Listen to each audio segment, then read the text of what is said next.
Oi, gente. Hoje eu estou aqui com o Dr. Wanderson Rocha, professor titular da hematologia da USP e coordenador da unidade de transplantes de medula óssea do Hospital Sírio-Libanês para falar sobre transplantes de medula óssea autólogo. Roda a vinheta aí.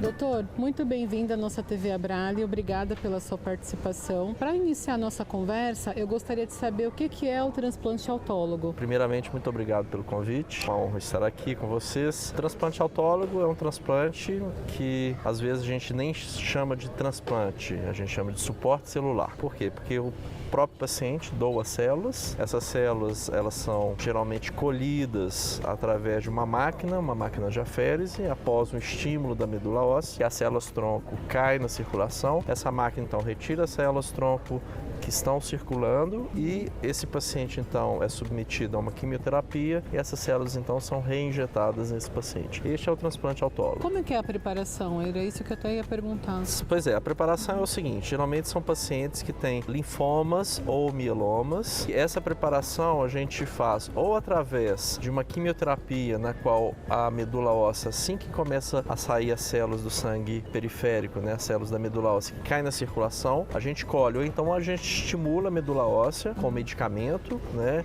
que vai estimular as células-tronco saírem da medula óssea e caírem na circulação. Essas células vão ser colhidas através de uma máquina que vai durar aí algumas horas, né, sem muito problema, não tem cirurgia envolvida.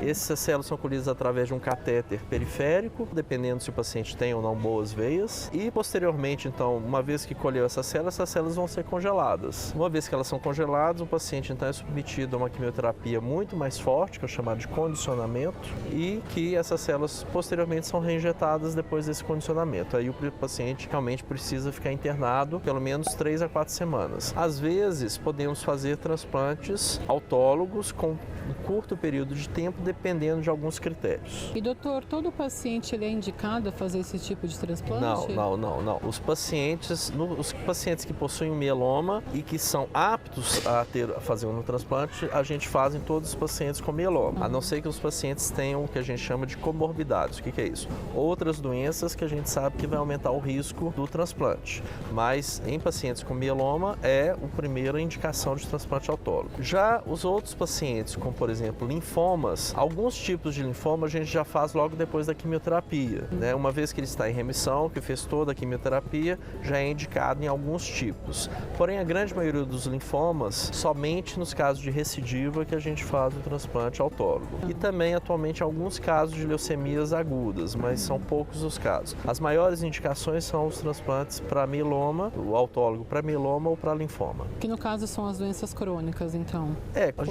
A gente não chama de crônico, né? Mas são as doenças que podem se beneficiar de um transplante autólogo. Entendi. E ele é 100% então eficaz igual ao transplante halogênico, doutor? 100%, nada em medicina é 100%. É 100%. Né? Mas é claro que é um transplante que é mais tranquilo que o transplante halogênico, que causa pouca mortalidade após o transplante, né? A mortalidade está em torno aí de 1 a 5%, até 10%, dependendo aí desses pacientes e da doença, então existe um risco. Mas uma vez que esse risco passa-se o risco, aí os resultados são bons. É claro que mesmo com transplante autólogo, a doença ainda pode voltar. O paciente que faz esse tipo de transplante como autólogo, ele também tem a doença do hospedeiro contra o hospedeiro? Não, a doença do enxerto contra o hospedeiro, ela pode acontecer, mas é bem mais raro, mesmo com transfusão. Então, já tem descrito alguns casos de transplante de GVHD, né, que é a doença do enxerto contra o hospedeiro, após o transplante autólogo, mas realmente é muito raro, porque na realidade, o que é a doença do enxerto contra o hospedeiro? São as células do doador que vão atacar as células do paciente.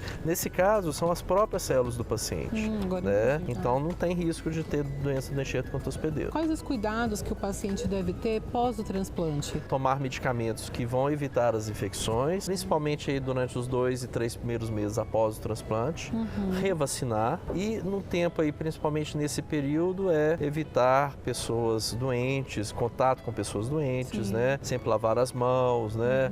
Evitar contato com multidões, né? Então, esses são os cuidados básicos, né? A no questão paciente, da alimentação, né, alimentação doutor? bem cozida, né? Sem evitar de comer em restaurantes, evitar de comer em carrinho de cachorro-quente, né? Que é um momento crucial, É um momento né? importante e que tem que ter bom senso. E doutor, aproveitando essas orientações que para a gente está sendo muito importante, gostaria que o senhor passasse uma mensagem para quem está se preparando para fazer esse transplante, porque para nós que somos pacientes, a gente fica com medo, receio, se vai pegar a medula mesmo que seja a nossa mesmo. Bom, a mensagem é que eu sou sempre muito otimista. Legal. E que eu sempre acho que sempre vai dar certo. O que eu falo geralmente para meus pacientes, a gente pode ter uma noção de números, mas ele é um só. Então, para mim é sempre 100% de tudo, de cura, e isso eu acho que é importante, né, de acreditar. É claro que é um momento difícil, é um momento para agilidade, né? Mas o mais importante é que mantenha o otimismo. Dr. Wanderson, foi muito esclarecedor as suas informações. Com certeza os pacientes vão se sentir mais também fortes, né, com essa orientação. Eu gostaria de te agradecer pela sua participação. E você que está nos assistindo, é importante que você curta esse vídeo. Se você tiver alguma dúvida, deixe seus comentários, que todos serão respondidos pela equipe da Abrale. Compartilhe esse vídeo também com os outros amigos. E mais ainda, doutor, o que eles devem fazer? Se inscrevam no canal da Abrale.